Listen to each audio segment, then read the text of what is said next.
એક ખૂબ જ નાનું ગામ હતું. તે ગામમાં ચારે બાજુ વૃક્ષો હતા. ચારે બાજુ પ્રકૃતિની મહેક ફેલાયેલી હતી. ગામમાં એક નાનું બાળક હતું. આ બાળકને પોતાના ગામમાં નદી કિનારાથી થોડું દૂર આવેલું એક સફરજનનું ઝાડ ખૂબ જ ગમતું. જ્યારે પણ બાળક નવરો પડે કે સફરજનના વૃક્ષ નીચે જઈને બેસે અને ભૂખ લાગી હોય તો વૃક્ષ પરથી જ સફરજન તોડીને ખાઈ લેતો. વૃક્ષની આસપાસ છાંયડો રહેતો, એટલે બાળક રમી રમીને થાકે એટલે ત્યાં જ સૂઈ જાય. પેલા વૃક્ષને પણ આ બાળક સાથે સમય વિતાવવાનું ખૂબ જ ગમતું. આ નાનકડા બાળક અને વૃક્ષ વચ્ચે ખૂબ જ ગાઢ સંબંધ બંધાઈ ગયો. એકબીજા વગર ચાલતું નહીં. પરંતુ કહેવાય છે ને કે દરેક સંબંધની એક ઉંમર હોય છે. પેલો બાળક ધીમે ધીમે મોટો થવા લાગ્યો. ભણતર ગણતરના કામમાં એટલો વ્યસ્ત રહેવા લાગ્યો કે તે સફરજનના વૃક્ષ પાસે આવતો એકદમ જ બંધ થઈ ગયો. સફરજનના વૃક્ષને એ બાળકની આદત પડી ગઈ હતી. તેથી બાળકની યાદમાં રડ્યા પણ કરતું. એક દિવસ બાળકને પોતાના તરફ આવતા જોઈને વૃક્ષને પાછી આશા જાગી. બાળક જેવો નજીક આવ્યો, વૃક્ષ તો બાળકને જોઈને ખુશ થઈ ગયું અને કહ્યું, તું ક્યાં ચાલ્યો ગયો હતો? હું રોજ તને યાદ કરતો હતો. ચાલ હવે આપણે બંને સાથે રમીએ. પરંતુ બાળક હવે મોટો થઈ ગયો હતો અને વૃક્ષને કહે છે, હવે મારી ઉંમર રમવાની નથી, મારે ભણવાનું છે, પણ મારી પાસે ફી ભરવાના પૈસા નથી. વૃક્ષે કહ્યું, તું મારા સફરજન તોડીને લઈ જા, બજારમાં વેચી નાખજે, એટલે તને ઘણા પૈસા મળશે. એમાંથી તું તારી ફી ભરી દેજે. બાળકે વૃક્ષ પરના બધા જ સફરજન ઉતારી લીધા અને ચાલતો થયો.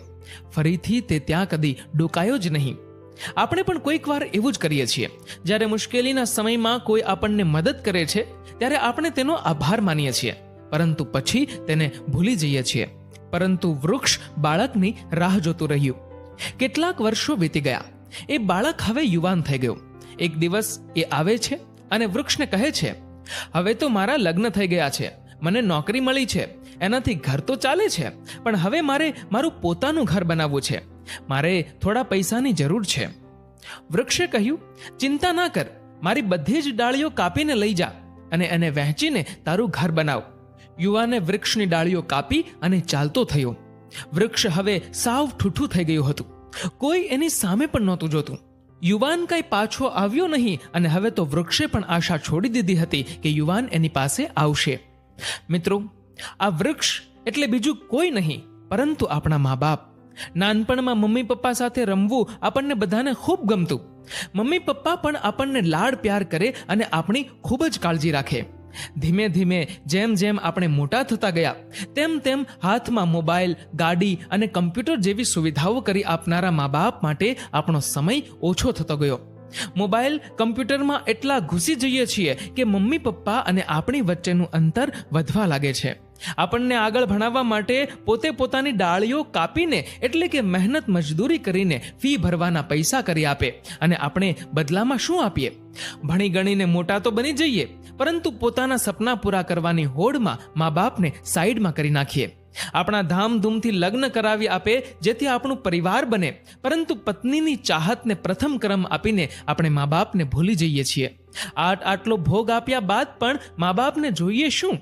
ગાડી, બંગલા, પૈસા, આ બધું દીકરાને મુબારક, એમને તો ફક્ત એનો દીકરો જોઈએ.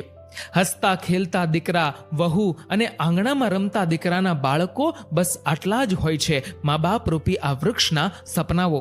પણ ભાગદોડ ભરી જિંદગીમાં આપણે ફક્ત આટલું પણ નથી આપી શકતા. મિત્રો, વાત મારી થોડી કડવી છે પણ ચખાડવા જેવી છે. તમારું આ વિશે શું કહેવું છે? નીચે કમેન્ટ કરીને જરૂરથી જણાવજો.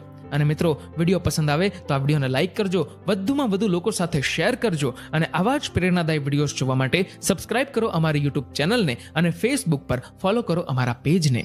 ધન્યવાદ. Download Moj.